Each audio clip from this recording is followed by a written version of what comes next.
بسم اللہ الرحمن الرحیم.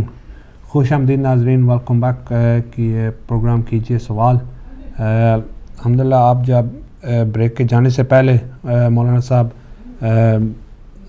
علی جان شاہ صاحب نے جو سوال کیا تھا تو میں چاہتا ہوں ان سوال کا جواب دے دیں. چلو انشاءاللہ بعد میں. جی ہاں، انہوں نے بہرحال یہ جو ایمان کے بعد کفر کی آیت موجود ہے قرآن مجید میں، کئی جگہ پر ہے، صرف ایک جگہ پر نہیں ہے. میں ابھی ایک آیت پڑھ رہا ہوں، سورہ نساء کی آیت نمبر 137 ہے، جس میں اللہ سبحانہ وتعالیٰ نے فرمایا کہ ان الذین آمنوا ثم کفروا ثم آمنوا ثم کفروا ثم ازدادوا کفرا. عجیب و غریب آیت ہے کہ جو لوگ ایمان لائے پھر وہ کافر ہو گئے، پھر ایمان لائے پھر کافر ہو گئے، اور اس کے بعد کیا ہوا، پھر دوبارہ ایمان تو نہیں لائے، ان کے کفر میں اضافہ ہو گیا. ثم ازدادوا کفرا، یعنی ان کے کفر میں اضافہ ہو گیا، زیادہ ہو گیا کفر ان کا. لم یکن اللہ لیغفر لہم، اللہ سبحانہ وتعالیٰ پر کوئی اب حق نہیں ہے کہ ان کو معاف کرے، ان کی کوئی اب گنجائش نہیں ہے، معافی کی، بخشش کی کوئی گنجائش نہیں ہے. ولا لیہدیہم سبل، اب اس کے لیے ان کا کوئی راستہ بھی دکھایا نہیں جائے گا، یعنی اب وہ ہدایت کے بھی قابل نہیں رہ گئے. اور یہی لوگ منافق ہیں. فبشر المنافقین بان لہم عذابا علیما، کہ حبیب ایسے منافقین کو بشارت دے دیجئے کس چیز کی؟ دردناک عذاب کی. ذرا آپ کی نگاہ اس پر رہے تو فون آئے تو وہ بھی ساتھ ساتھ چلے. جی. تو آپ ذرا دیکھیں، اس میں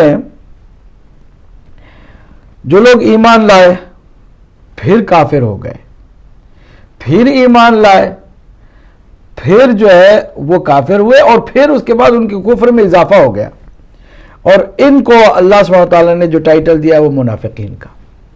اب آئیے حدیث کی طرف.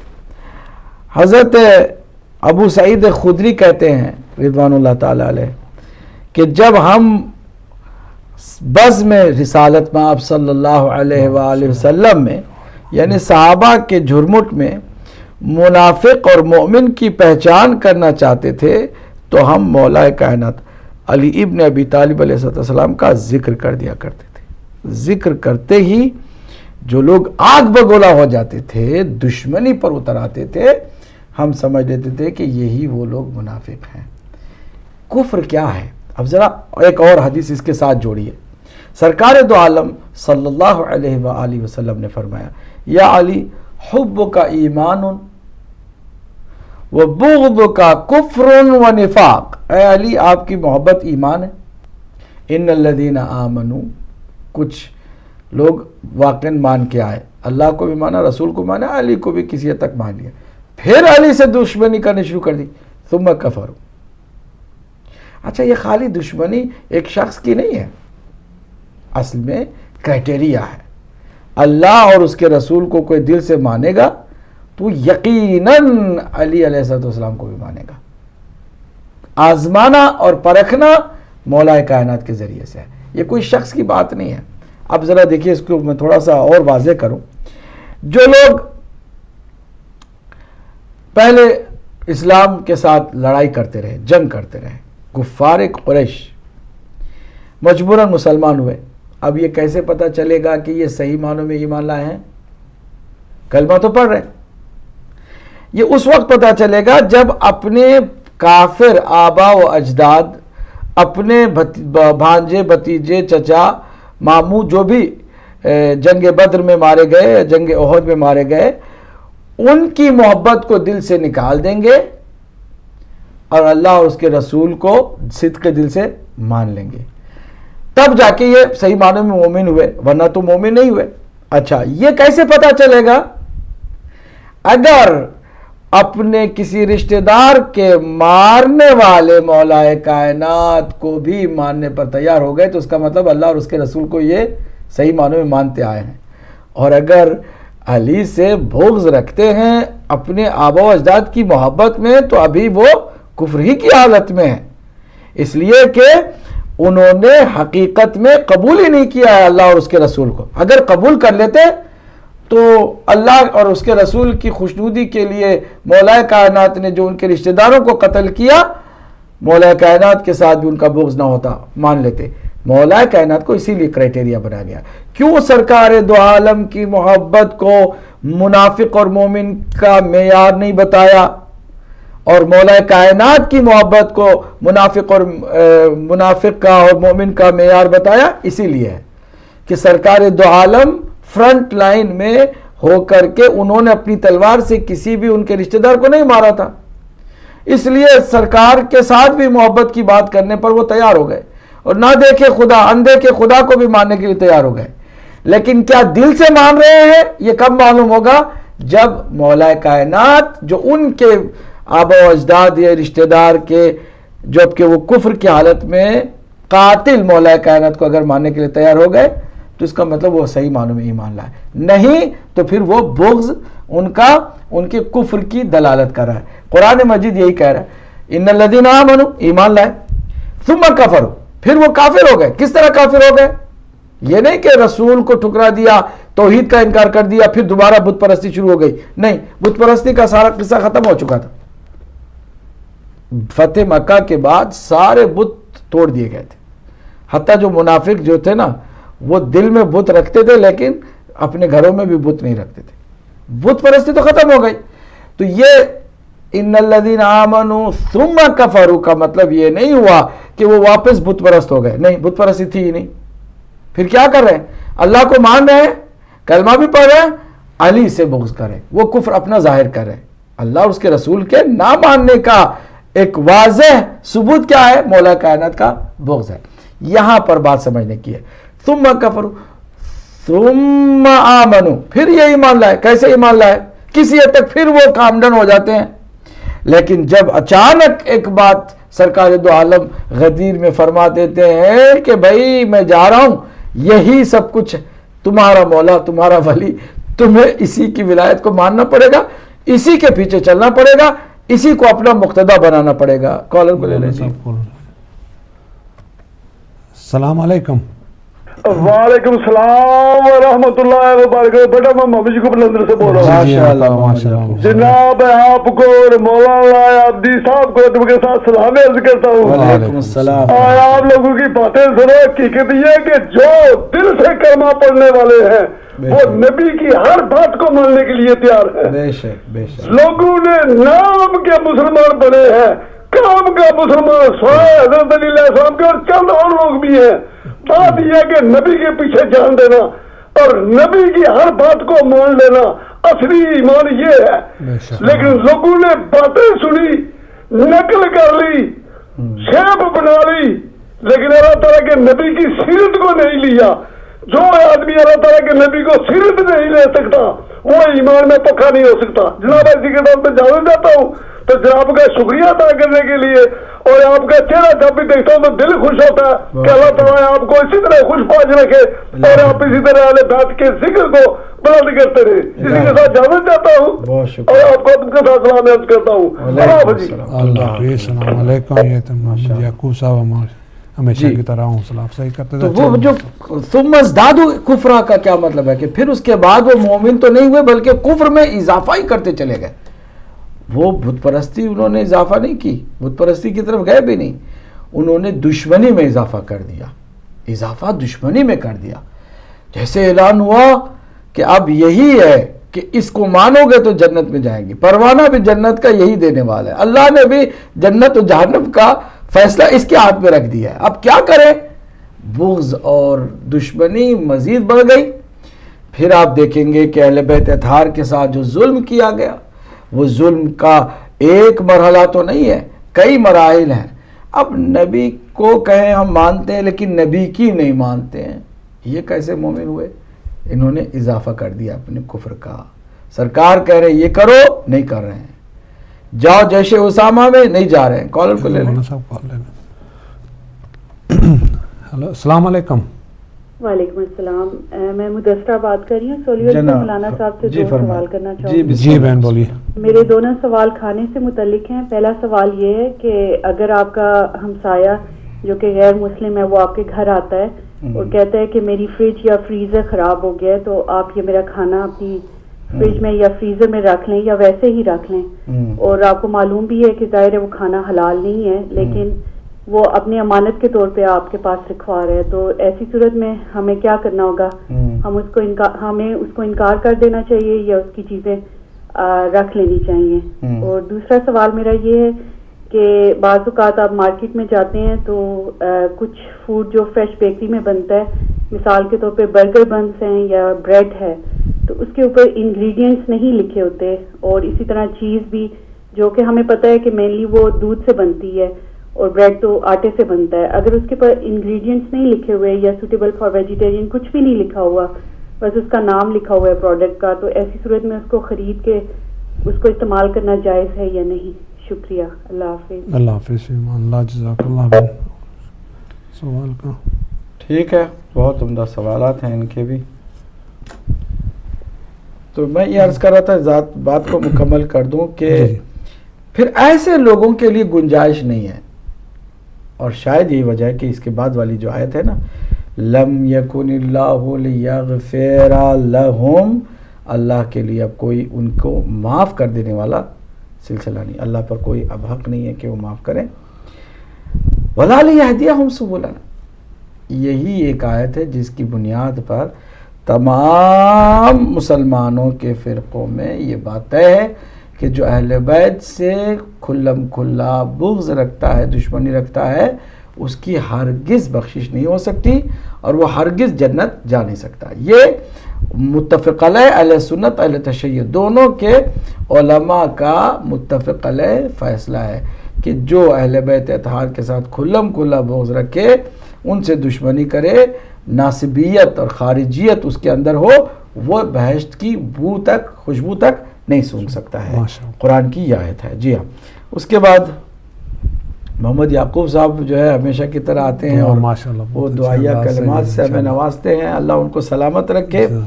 اور یہی وہ دل ہے کہ جس دل میں عشق اور محبت کی گرمی پائی جاتی ہے, اور اسی گرمی سے انشاءاللہ انسان کو نجات بھی مل جاتی ہے. سسٹر مدثرہ تھیں صالح ہل سے, وہ کہہ رہی تھی کہتے کہ اگر کوئی غیر مسلم آپ کے گھر آئے تو اس کے پاس جو فوڈ ہے وہ نان حلال ہے, یعنی کہ حرام ہے, تو وہ ایز اے فیور وہ کہے کہ یعنی اگر آپ یہ فریج میں سٹور کر سکتے ہیں ایز اے امانت, یعنی اس کو یعنی رکھنا, آیا یہ بات جائز ہے؟ دیکھیے, حرام کھانا حرام ہے, حرام فوڈ جو ہے اس کو کھانا حرام ہے, فریج میں رکھنا حرام نہیں ہے. اس کو یعنی کہ کہنے کا مقصد ہے ٹچ کرنا یا آگے کوئی بات نہیں, ٹچ کرنے سے بھی حرام, ٹچ کرنے سے بھی گناہ نہیں ہوتا. اگر کوئی ڈش پکی ہوئی ہے وہ حرام ہے, آپ کھا نہیں رہے, آپ وہ ایک پیکٹ ہے یا اس کے اوپر برتن کے اندر ہے اور وہ آپ فریج میں اپنے رکھ دیتے ہیں, تو اس سے بھی کوئی فرق نہیں پڑتا ہے. ان کو فیور کرنا چاہیے, پڑوسیوں کا اس طرح خیال رکھنا چاہیے. اگر کوئی غیر مسلم پڑوسی بھی ہو, اسلام کی تعلیمات یہ ہیں کہ آپ دو کا بڑا احترام کریں, ایک پڑوسی, دوسرے آپ کا مہمان. ولو کانا کافرا, یہ حدیث ہے کہ الفاظ ہیں کہ چاہے وہ کافر ہی کیوں نہ ہو, ایک کافر آ رہا آپ کے گھر مہمان بن کر, اس کا احترام کریں کیونکہ وہ اس وقت آپ کا مہمان ہے, ٹھیک. اور دوسرا کیا ہے, آپ کا پڑوسی. پڑوسی چاہے وہ کسی بھی مسلک سے, کسی بھی مذہب سے, کسی بھی دین سے متعلق ہو, حتیٰ فرض کریں کہ وہ ایتھیسٹ ہے, doesn't matter, as long as he is your neighbor or she is your neighbor, you have to look after. اگر مولانا صاحب 2 سیکنڈ ہم کال چل رہے ہیں. السلام علیکم. وعلیکم السلام. جی وعلیکم السلام. کون بات؟ جی امتیاز نقوی بول رہا ہوں. جناب امتیاز نقوی صاحب. جی جناب, آج یہ ہے کہ آج صبح ہی میں ایک چینل پر تلاوت کلام پاک سن رہا تھا. جی مجھے بڑا تعجب ہوا اس کا ترجمہ سن کر.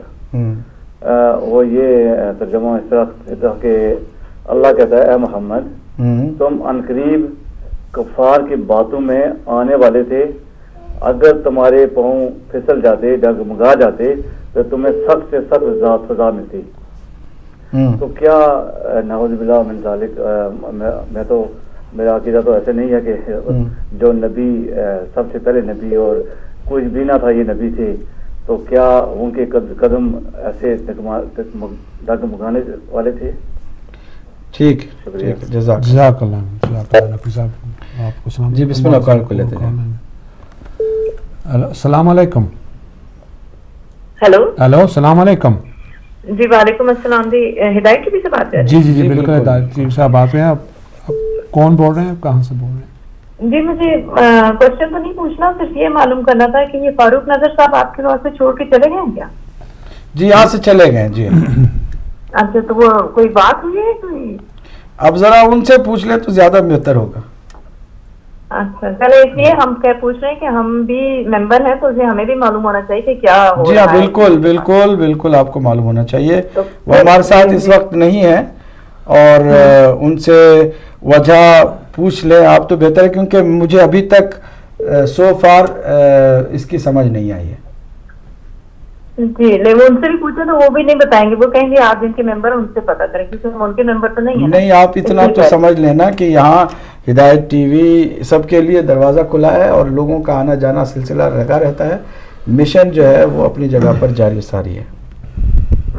چلو تھینک یو. ٹھیک ہے جزاک اللہ سسٹر. جی اگلے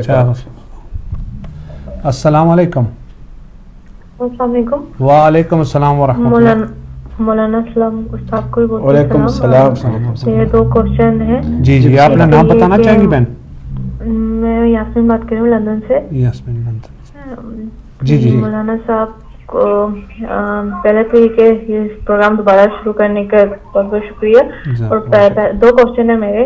پہلا یہ کہ ہمارے گھر گیسٹ آتے ہیں تو وہ کیتھولک ہیں یا مطلب غیر مسلم ہے، تو میرے ہسبینڈ کے ساتھ آتے ہیں، ان کی وائف بھی کبھی کبھی آتی ہے، تو مجھے بہت وہ ان کے بارش وغیرہ ہو رہی تھی، کپڑے وغیرہ گیلے ہوتے ہیں یا پاؤں وغیرہ، تو مجھے گھر میں بہت پرابلم ہو رہی ہوتی ہے. ابھی مولانا صاحب فرما رہے تھے کہ وہ گھر میں مہمان آؤ تو ان کی عزت کرو، تو مطلب مجھے ان کا آنا اسی وجہ سے تھوڑا ان کے آنے سے مجھے جانے کے بعد پریشانی سی لگی رہتی کہ اب میں کیسے پاک کروں یہ وہ، تو اس کے بارے میں ذرا بتائیے گا. اور دوسرا کوشچن یہ کہ وائپ یا ٹیشو سے کیا طہارت ممکن ہے، کیونکہ آؤٹ سائڈ جب جاتے ہیں تو پانی نہیں ہوتا اور بوٹل کے پانی سے مجھے طہارت پاسبل نہیں ہوتا، تو میرے لیے ایک بہت بڑی پرابلم ہے نماز وغیرہ پڑھنے کے لیے اور طہارت رہنے کے لیے. تو مولانا صاحب پلیز اس کے بارے میں تھوڑا آسان سا کچھ بتائیے گا. Thank you. جی جزاک اللہ خیر بہن، بہت بہت شکریہ آپ کا سوال کا. انشاءاللہ جی مولانا صاحب آپ فرما رہے تھے یعنی جو obviously جو مہمان فریج میں اگر رکھا جائے کسی کا اپنے غیر مسلم کا کوئی کھانا جو کہ پیک ہے یا کسی برتن کے اندر ہے اور فیور کرنا چاہے کر سکتے ہیں، کوئی نجاست نہ اس سے پھیلتی ہے نہ کوئی اس میں شرعی پرابلم ہے. دوسرا ان کا سوال تھا مولانا صاحب کہ بہت اچھا سوال ہے یہ. انہوں نے کہا کہ جو نیچرل فوڈ ہوتے ہیں، بنز ہو گئے یا بریڈ ہو گئی یا ایسی چیزیں، ان میں کچھ ایسی چیزیں پڑی ہوتی، ظاہر ہے انگریڈینٹ میں تو نہیں لکھی ہوتی، کوئی گلوٹنز ہو گیا یا ای نمبرز کچھ ایسے ہو جاتے ہیں جو آیا کیونکہ ان کو فلی انفارم نہیں ہوتا، جو کنزیومر ہوتا ہے، یہ جو آدمی جو چیز کو پرچیز کر رہا ہوتا ہے، آیا انفارم فلی نہیں ہے تو وہ کر سکتے ہیں. انشاءاللہ کال کے بعد انشاءاللہ اس کا جواب دے دیں انشاءاللہ. جی السلام علیکم. السلام علیکم. وعلیکم السلام ورحمۃ اللہ. حضرت جناب مجھے اندر بات کر سکتا ہوں؟ جی آپ فرمائیے، آپ کا نام کیا ہے جناب؟ میرا نام عباس کاظمی. جی کہاں سے بول رہے ہیں کاظمی صاحب؟ جی میں لندن سے بول رہا ہوں. جی فرمائیے کیا سوال ہے آپ کا؟ جی سوال کیا ہے آپ کا؟ آپ کا سوال کیا ہے؟ مولانا سے پوچھوں گا. جی جی جی جی مولانا سے ہی بات ہو رہی ہے، آپ سوال اپنا بولیے. اچھا جناب مجھے یہ عرض ہے جی کہ یہ جو حضرت علی علیہ السلام پہ جو ملی ہے ان کا حق تھا حضور پاک صلی اللہ علیہ وسلم کے بعد، تو کیا ہم یہ کہہ سکتے ہیں کہ ان کے ساتھ غصب کیا گیا اور جنہوں نے یہ ان سے جو حق تھا ولایت کا خلافت کا تو جو ان کو تیسرے چوتھے نمبر پہ پھر وہ دیا گیا، تو جو غصب کرنے والے لوگ ان کے بارے میں آپ کا کیا خیال ہے؟ ٹھیک ہے جی کالر کو لے لیں. جی السلام علیکم. السلام علیکم.